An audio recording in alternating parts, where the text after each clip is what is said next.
Talk. Thanks, Alice. My name is Vera, and I am an alcoholic. It's good to see everybody. Thank you for inviting me here. I think I came here maybe 2 years ago or something. It's been a while. I don't know. Time is strange, especially the older I get, the more stranger it gets. But glad to be sober. Glad to be here. My sobriety date is September 19th, 1989. I got sober in San Jose, California, and spent a bulk of my time growing up in Alcoholics Anonymous in San Jose, Pacific region, and then later on in Oregon. I'm here on the East Coast now due to changes in family circumstances, and I now live in Western Massachusetts, a little town called Lanesboro. My home group is the Sober on Saturday group in Lee, Massachusetts. Um, just a little bit of clarification. I recently rotated out of the position of a non-trustee director, so I'm about 2 months removed, although it still feels very fresh after 4 years of intense work with you folks and myself. And it was quite a ride to be involved in some the plain language big book, the fifth edition big book, the podcast that we now have on our primary purpose and a few other projects. But I mean, it sounded like a good idea at the time. Right now, I kind of wish I was upstairs watching basketball, but that's another story. This meeting is a powerful meeting, and of course, I question why me. Can I bring it? And I have to remind myself this is not a competition. I don't need to bring anything but myself, my experience with the steps in recovery. And I think I want to start out a little bit just by qualifying myself. I am an alcoholic. I started drinking at a very young age, and when I started drinking, it changed my life. Just changed my life. I was drinking to be okay in my crazy family, in the skin that I was in the world around me. I was full of fear and insecurity. And what I learned when I came here was that restless and irritable and discontent, which in step five, I think step five talks about that anxious apartness. Oh my God, those words are like music to my ears. I relate so much to that. Um, and so alcohol for me was a way to deal with that. You guys called it a spiritual malady, this restless, irritable discontent, these bedevilments, this anxious apartness. And all I know is that a few hits of Bacardi 151 did the trick. All I know is I stuck a straw in the bottle and I'm on my way. I didn't need a chaser. I was not drinking for a taste. I was definitely drinking for effect. I love that line that talks about, that sense of ease and comfort that comes from the first drink. Man, that's what I searched for until I landed with you folks. And ultimately, I drank more than I intended, and I drank for very different reasons than my non alcoholic friends. And I was very much focused on what alcohol could do to me, take me away, help me feel at ease, help me fit in, uh, not be so dang serious. I grew up in a home with domestic violence and alcoholism, so I was a very serious person. Shit was happening, and I was serious. Life was serious. I didn't see much to be funny, but alcohol helped with that, and so that's what it did for me. What it did to me was took some body parts. Here's one. I disrobe and show you the rest, but it took a few things like jobs, relationships, money, on and on and on. Time. I lost the ability to control my drinking. When I tried to stop, um, I didn't stop until I was forced to stop. And then when I would stop, I had to drink. And I had that mental obsession, that thing that makes me want to start drinking even before I drink. When a half pint in my back pocket, I'm still thinking about it. Right. And I didn't know these words, obsession. I just knew that alcohol dictated daily what I would do, what I wouldn't do, where I would do it, and who I would do it with, and if I would even do it. Alcohol became my master, the driving force in my life, my ace boon coon, my number one companion, my only companion when I got here, and I couldn't stop drinking. Little control over the amount and what happened to me after I drank, and this went on for a very long time. Um, And I got caught up um, in that thinking of it'll be different. It's a, try something different, a new place, whatever. But the most deadly one was I don't care. I don't care. And you don't care. And in the end, my drinking was different from the people around me, and because I was drinking for very different reasons, and I didn't know how to stop. I didn't want to stop for a very long time. But then there came a time in 1989 where I ran out of answers. I didn't know what to do. I had no idea what to do. And through a series of events, I came to Alcoholics Anonymous. I was led to you folks. And I heard you guys talk about stuff that I thought I would take to my grave. And I was shocked that you were saying these things out loud. Like you had, thoughts like I thought, and you felt like I felt, and you were talking about it in an open space, and sometimes you were laughing about it, which was absurd. And people were clapping and telling you to come back, and it was like, what is this? What is this? It took a while. You guys were like emotional vampires. Like, I didn't want any of your hugs. I didn't want you to touch me. Don't talk to me. Leave me alone. I might eat your stale cookies and drink your black coffee, but I don't, I'm just hanging out so I can figure out my next best move.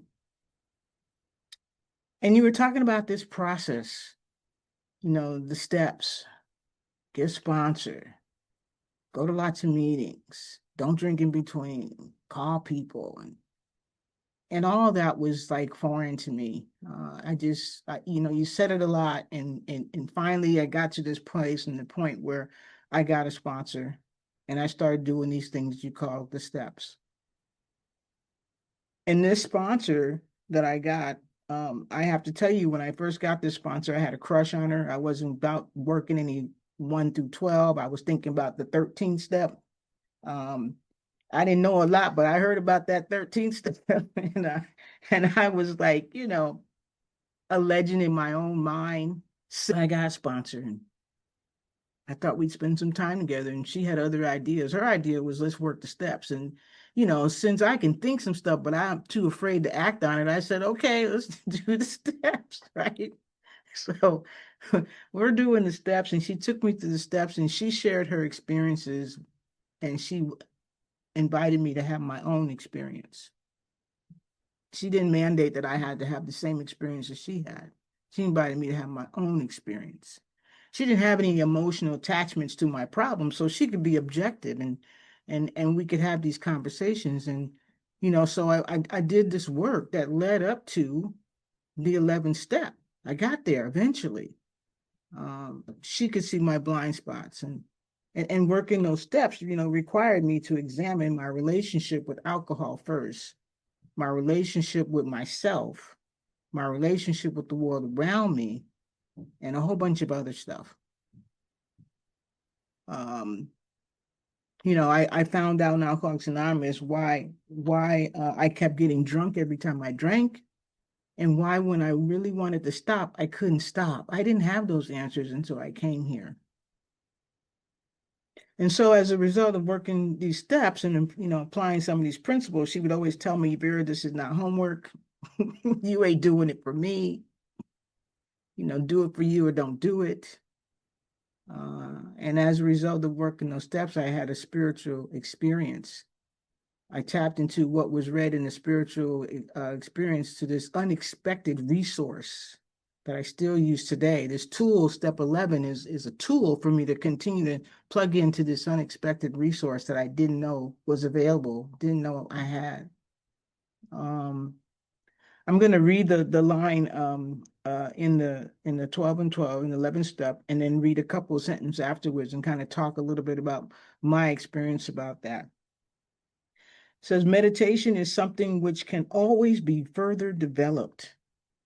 It has no boundaries, either of width or height. The thing I love about that is it's so freeing. It tells me that I don't have to have the perfect room, the perfect candle, the perfect passage, the perfect time, on and on and on. That this thing can be developed. It has no boundaries. It's only bound by my boundary, by my limitations. And so what I have found to be true for me is that I've done a lot of experimenting, um, trying some things. Adventure. It's an adventure. And that's been my experience. It's been an adventure, this meditation. I had that hooked me, the cartoons and the jokes and the short stories. That's the thing that I could land on. So this example and this adventure, I've been on this adventure for a while, 35 years. Um, Something which each one of us has worked out in his own way. It gives me again the freedom to try some things. When I first, the prayer part of this, the petition, if you will, the conversation with this power that I finally got tapped into after working the first 10 steps was kind of a trip. It's like, what is this thing that I'm talking to? How do I define this? It's certainly not the God of, as I understand, that I grew up with. It's not the God in the Presbyterian church that I was baptized in. It's not the God in the house where my mother's getting her butt kicked every other week. I don't want no parts of that. I had some old ideas about what that spirit, what that thing was like. And through the process of working these steps, particularly step 3, I had to, I got a chance, an opportunity to redefine this. And that's very important for me because I couldn't go on without it. I couldn't get to step 11 without it. I can't have this check in with this thing unless it's a thing that I can check in with. I hope that makes sense. The 12 and 12 in the forward, it says the 12 steps are a group of principles that are spiritual in nature that when practiced as a way of life can expel the obsession to drink. So this adventure, this individual adventure that I'm still on, this meditation thing is an adventure. I use that word again, and I'm thinking right now in how it works. ABCs, it talks about, what's that thing? Based on our own adventures or something like that. I can't remember exactly, but I always wonder what are they talking about? The adventure. It's an odd place to put that, the adventure. So the adventure for me looks like experimentation, trying different things. I tried the sitting on the mountain by myself with the cool wind blowing in my hair, trying to keep my mind free of clutter and stuff. That worked for a hot minute. I tried yoga, sitting in some kind of awkward position and just, that worked for a hot minute. What I've come to use more practical, intensely practical. And for an alcoholic like me, that's right up my alley because I need something practical. Practical means I'll probably do it. If it's not practical, I'm not doing it. I was thinking about this earlier in the bathroom, earlier I was thinking, how I don't know if this is appropriate or not, but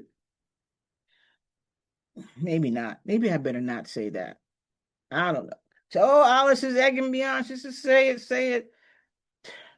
I was thinking that meditation is kind of like sex. You can have sex anywhere. Anywhere. Anywhere. People do have sex anywhere and everywhere. And meditation is like that.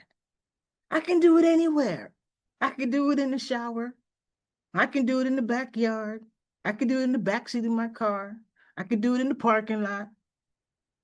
I can do it anywhere. It's intensely practical. I don't need the perfect candle, the perfect incense, the perfect lighting. I don't need any of that. I just need to say, okay, sit there, stand there, lay there, and tap into the power. Focus on something. Now, for me, focus is kind of difficult. So I like to use some particular type of meditations that I'll share with you.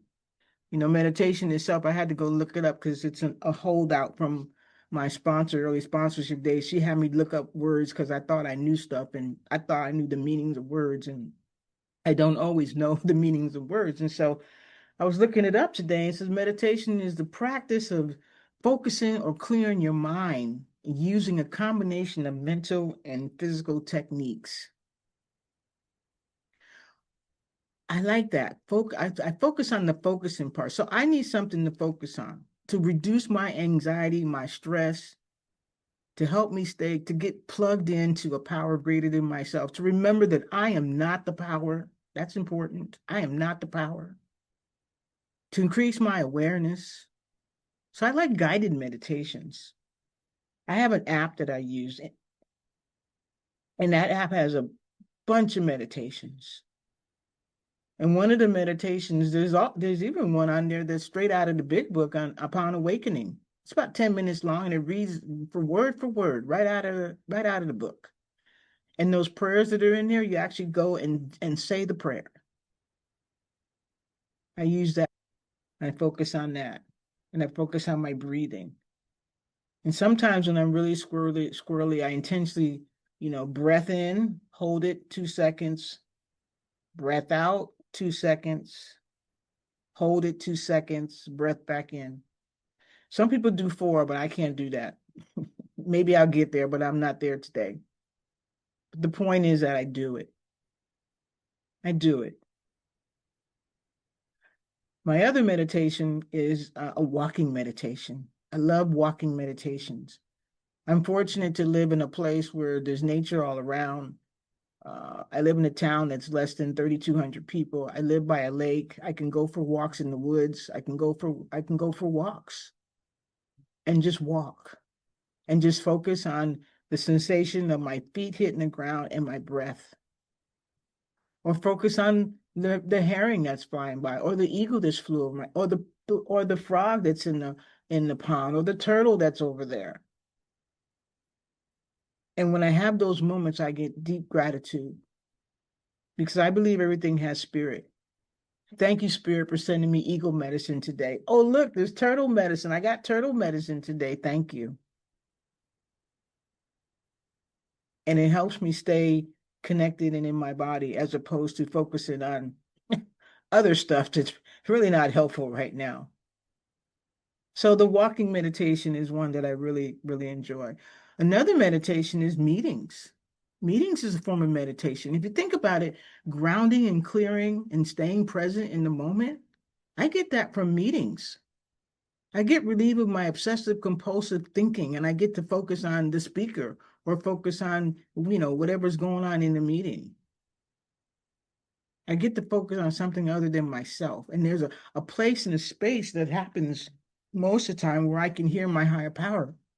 My higher power can reach me in meetings through hearing somebody else's share. It's a place that I can have a conscious contact with the spirit in meetings. So meetings is a form of meditation for me. This practice is, I think that what this practice does for me is it helps me to um, have higher power more involved in my decision making. Right? It slows my roll. It slows my roll and it allows the presence of sacred spirit to be involved more in my life and my decision making. It's a spiritual resource that I use to help take care of myself. It helps curb my reactivity to everything that's negative or other people's stuff. It's like 15 minutes. I typically don't meditate any more than 20 minutes tops. I think that's my max. I max out there. And that's okay. It's okay if I max out at 5 minutes. My sponsor would say, done is better than perfect. It doesn't, and I'm not looking for perfection here. Step 11 is a practice that helps me connect to spirit, helps me connect to my higher power, helps me connect to my ancestors, helps me connect to myself, helps me connect to the divine, helps me slow my roll. Just because things are crazy all around me, it doesn't mean that things have to be crazy within me. And when I feel the craziness starting to bubble up, Skin starting to crawl a little bit, itchy, twitchy.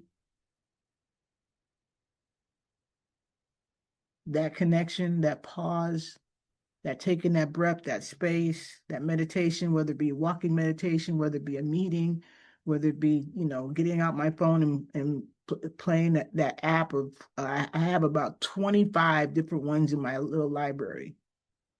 I really like the musical ones. Something about the chanting or the chimes in the music helps me to slow down enough so I can hear the small wee voice, which is usually my sacred spirit talking to me, trying to connect, trying to get through the distraction.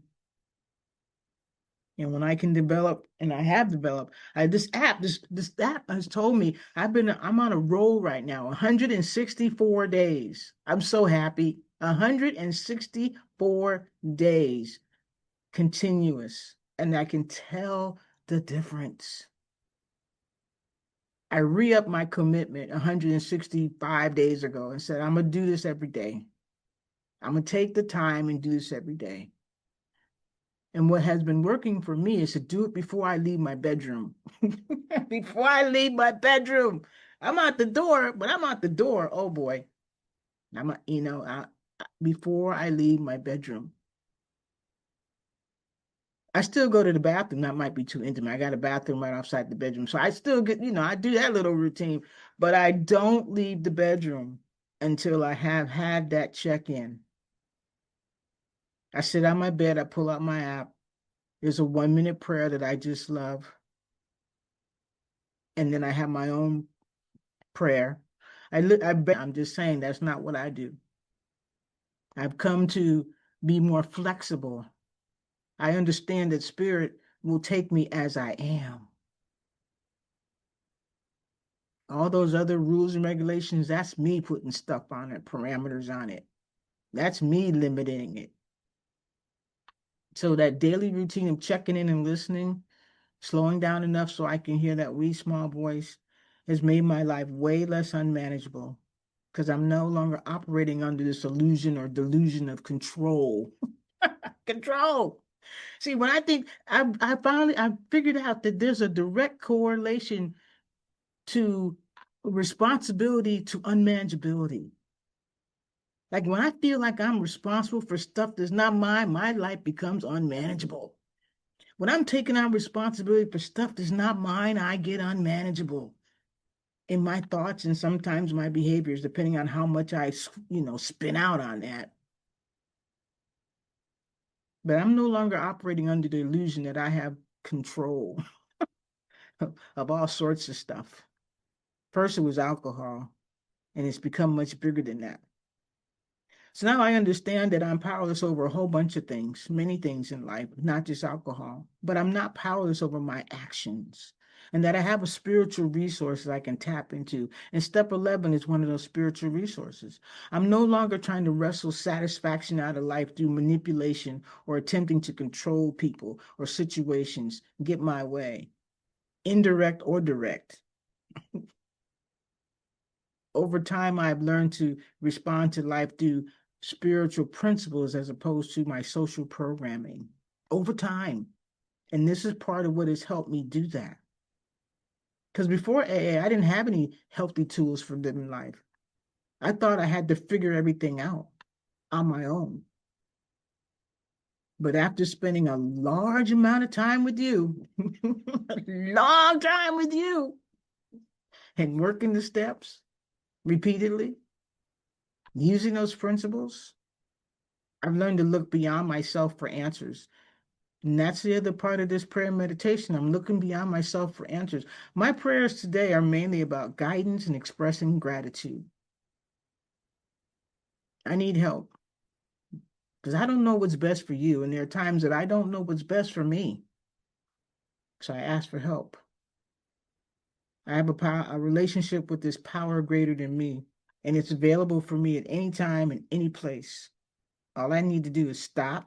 My friend Pilar would say, lead me where you lead me. That was a prayer she taught me. Lead me where you need me. It's still one of my favorites. It's short for this brain that, can overthink stuff and just go way into, I need to, I don't know, say the, so sometimes I have to say the serenity prayer like 10, 15 times in a row. Sometimes I need that extra, right? To calm my mind, to slow down, to get out of self and get tapping and see something else other than me. And sometimes I can, there's a quick prayer that I can say or something that will help me pivot. These things help me pivot out of the anxiety, pivot out of the need to control, pivot out of the fear, pivot out of the I gotta know, I gotta know, I gotta know, I gotta know now. Tools. It's another tool in my toolbox. My God box is a shredder, just so you know. Crosscut shredder. So if I'm done meditating, and I gotta put something down in the God box, that's where it goes. And I put it on paper and it goes in the shredder. I like the sound of that. Letting go. I'm not going back in there and try to get that crap out. It's a way of letting go. I don't know if I have much else to say about this. I think I'm done. I haven't seen any time around, know where we're at, but I think the most important thing, well, I guess I'll read this last thing here of this thing. And this kind of tells me what's the reward, what's the why of it. One of its first fruits is emotional balance. With it, we can broaden and deepen the channel between ourselves and God as we understand Him. That's the payoff. And I would add, if I got to like edit this, I would say deepen the channel between ourselves, other people, and God, because it's definitely helped my relationships with people. I'm not so quick to anger. I'm not so quick to go and tell you what I think you should be doing. I'm not so quick to, if you're not doing it, show my disapproval and make sure you know that I disapprove. I'm not so quick to do that. I got a buffer now. I don't have to do that. That's that link between responsibility and unmanageability that I talked about earlier. See, if I think I'm responsible for the outcome of something and I'm not, I'm acting out of my role. My sponsors are like, what is your role in this? What is your role in the relationship? But if I think and act like it is, then I start taking on stuff that's not mine. And, I could be paying for stuff that ain't mine. That means my family is short because I'm out here trying to people please and act like, I'm taking care of stuff. That's one example. I don't have to do that. That's one of the benefits of this tool that I have with Step 11. I'm grateful to be sober today. I'm grateful that I have this practice. Thank you, Alice and Fellowship of the Spirit, for inviting me here. And I think this is where I say, I'm done. Thanks. Go for it, Karen. Okay. Hi, Karen, alcoholic. And again, thank you everyone for doing service on this meeting. I'm so grateful that the timing worked on that I got on here. And Vera, thank you so much. Beyond words, thank you. I guess my question is, what were you reading from? I just would like to get my hands on that. It was just so amazing. That was from the Step 11 and the 12 and 12, starting on page 101. And the The 12 last and 12. Yeah, the last paragraph says this much could be a fragment, but I didn't read those sentences. If you go down to the middle, it starts with meditation is something which can always be further developed. It's in the middle of that paragraph. And then it goes on to finishes off that paragraph. I read that end of the paragraph. Wow. I thank you so much. And of course, I have the 12 and 12, and I guess I'm still a student that needs to just be checked. Thank you so much. I just loved hearing you share and just, you know, bless you. Thank you. Thanks, Thank Karen. you. Appreciate you. And my friend Marilyn. Marilyn, come on in. Thank you so much, Alice. I love you. My name is Marilyn. I'm an alcoholic. And Vera, I just want to say thank you. I'm going to make up a question because I really just want to say thank you because I felt your message. You were so perfectly clear. in delivering your message, and I felt it in my soul, and you've inspired me to challenge myself. I started the 11-step practice behind a challenge that Alice had, a 90-day challenge. And I think too, maybe I've slacked off a bit, but you saying that you've done this for 164 days caused me to want to start again and try a new practice just to get back into the enthusiasm of doing it. Now it's more like a routine. But I will ask you a question. When you don't, like you say, 165 days ago, you felt like you were maybe slacking off or something. Thank you, Marilyn. It took a minute. I don't know at what point, but what I noticed and what I see now is I'm calmer. Like I don't react as quickly to the things that I feel like I need to respond and react to. Like I take a minute and I take a breath, and just wait. It's like a big pause that's happened in a number of things. And then the other thing is, I'll example my mom. I'm becoming more and more a caregiver for my mom, and the relationship has always been estranged. But we had there was a situation, an interaction, and I fell shortcomings. I fell short of the behavior that I wanted to be, the daughter I wanted to be.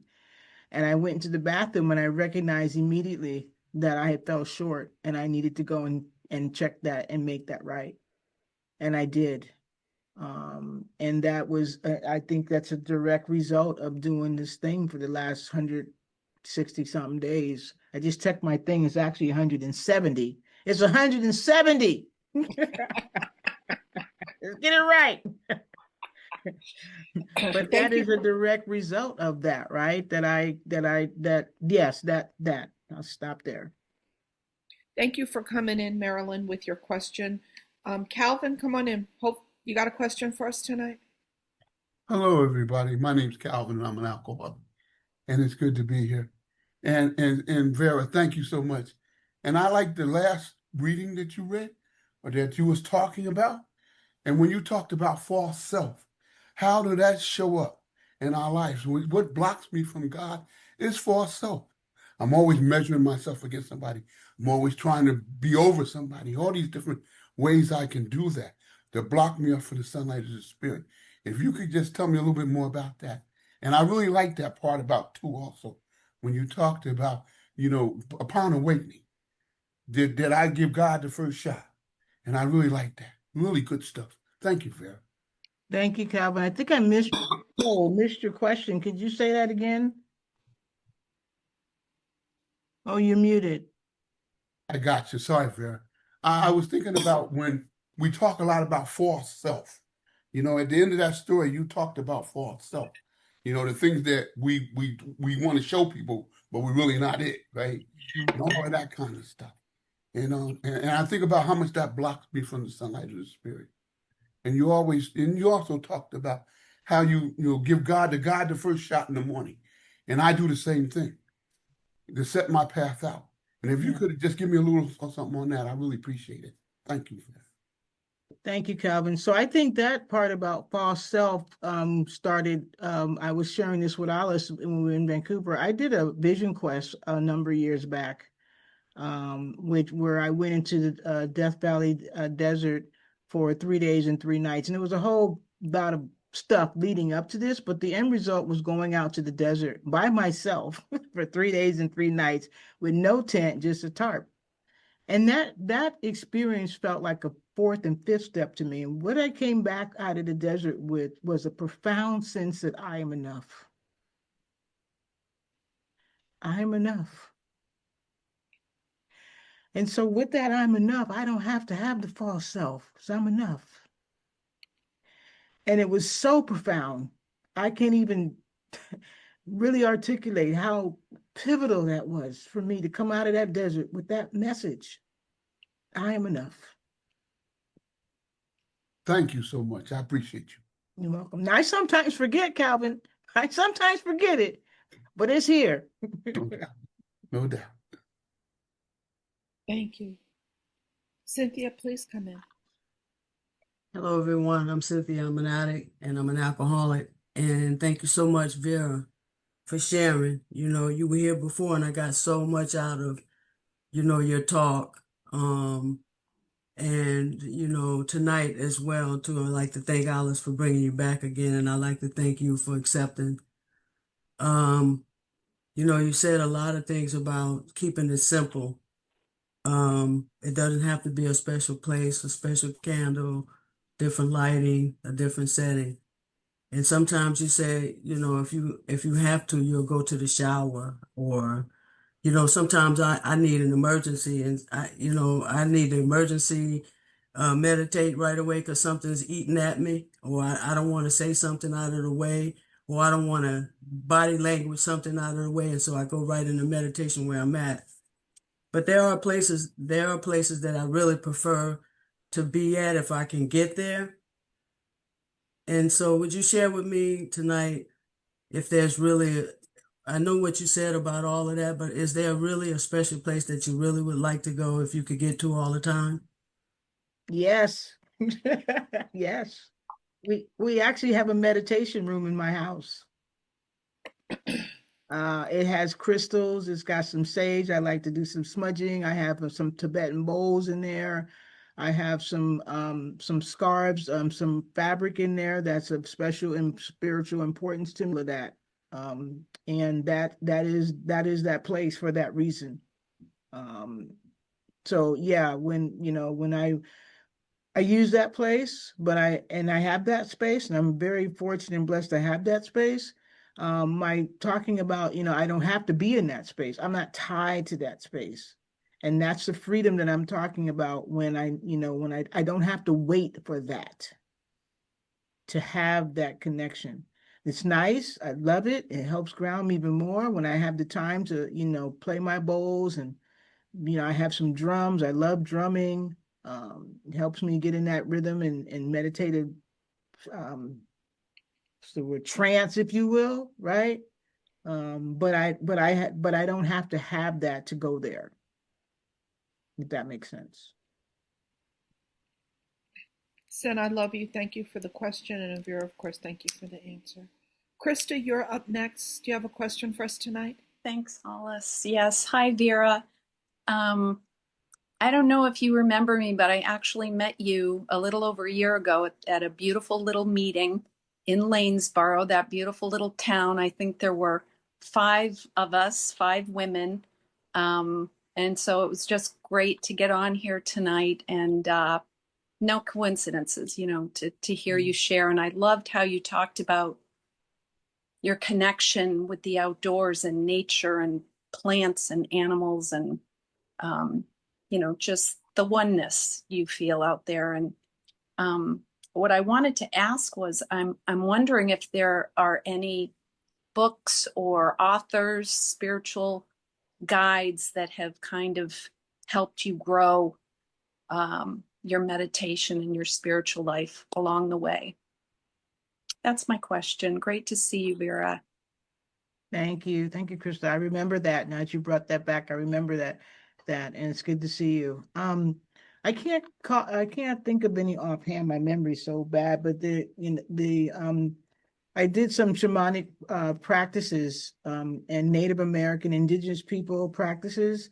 I'm partial to them.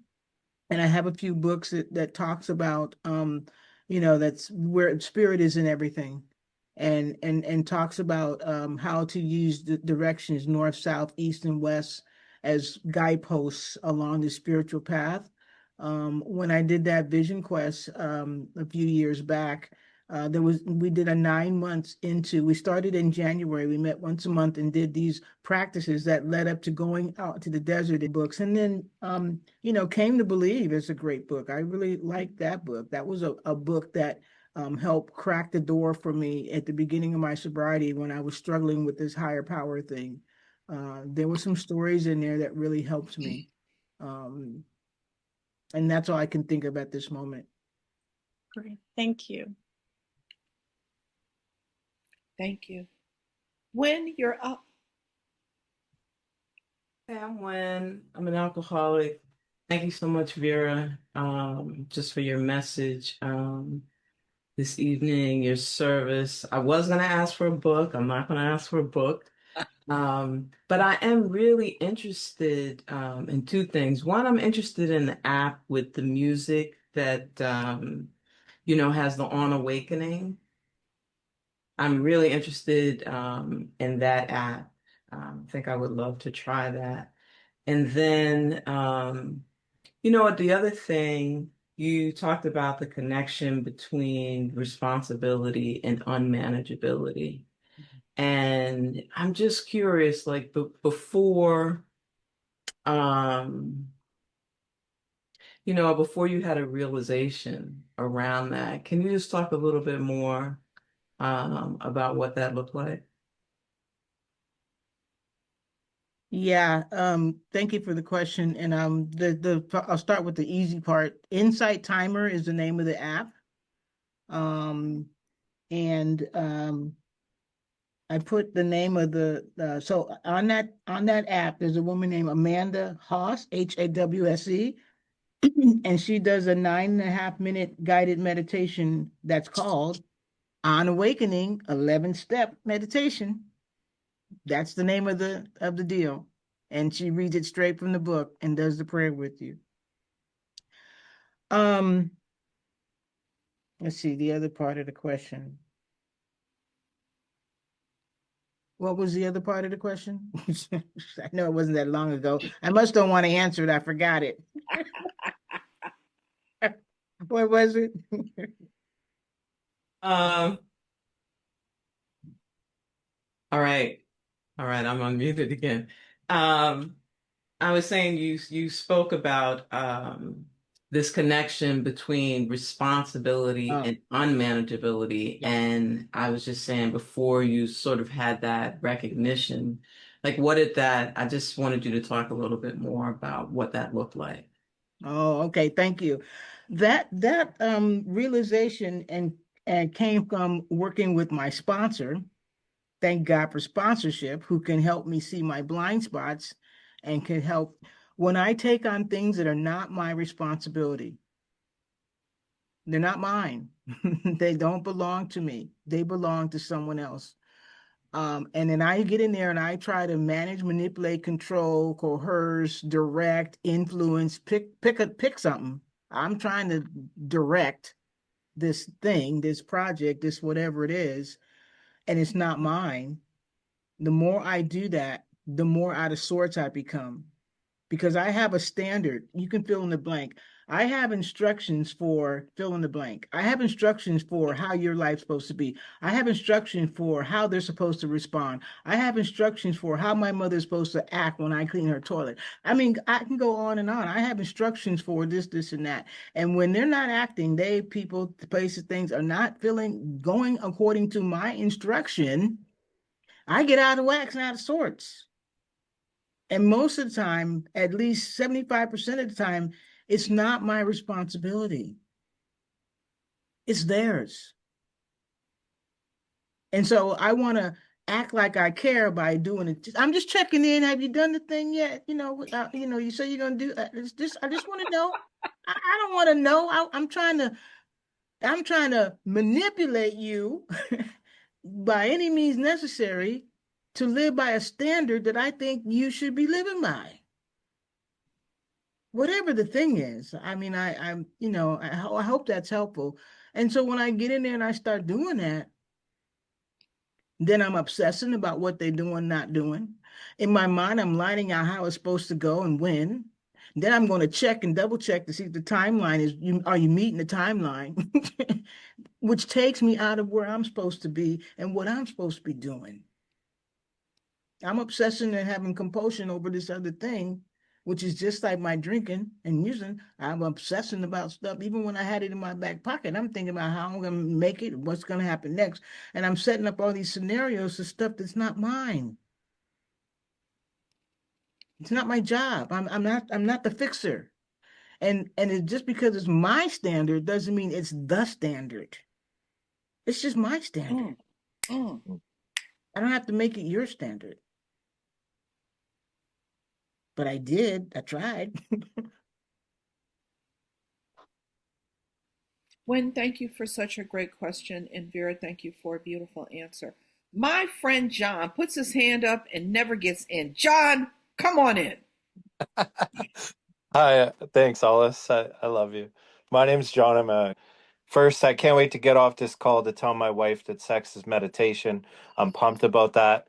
Um, no, but I've been, there's been a lot of chaos in our life lately and things out of our control and really uncomfortable situations. And, I'm all those things you just listed off. And you didn't tell me what to do, but you told me how you do it. And you just reminded me of the tools that are in front of me. Like I got a shell out there in Sage, and I'm connected to indigenous elders, and they brought me in and taught me things. And I'm steps away from the river. I can go put tobacco down. Like I'm so blessed with where I am, and I've been feeling really anxious and overwhelmed with a lot of things, and it's because I'm getting caught up in the outcomes and things that I want to have control over that I shouldn't be consumed by and consuming myself with. So I just want to say God bless you and thank you for bringing a beautiful, powerful message tonight. I'm grateful for all of you in this room, and especially that I was here and really listening and really heard what you had to say. So thank you. Thank you, John. And this is my least favorite part of this job. Doris, I'm out of time. I don't want to be out of time, Doris, but I'm out of time. You promise you'll come back next week and have a question for me? Okay. Thank you.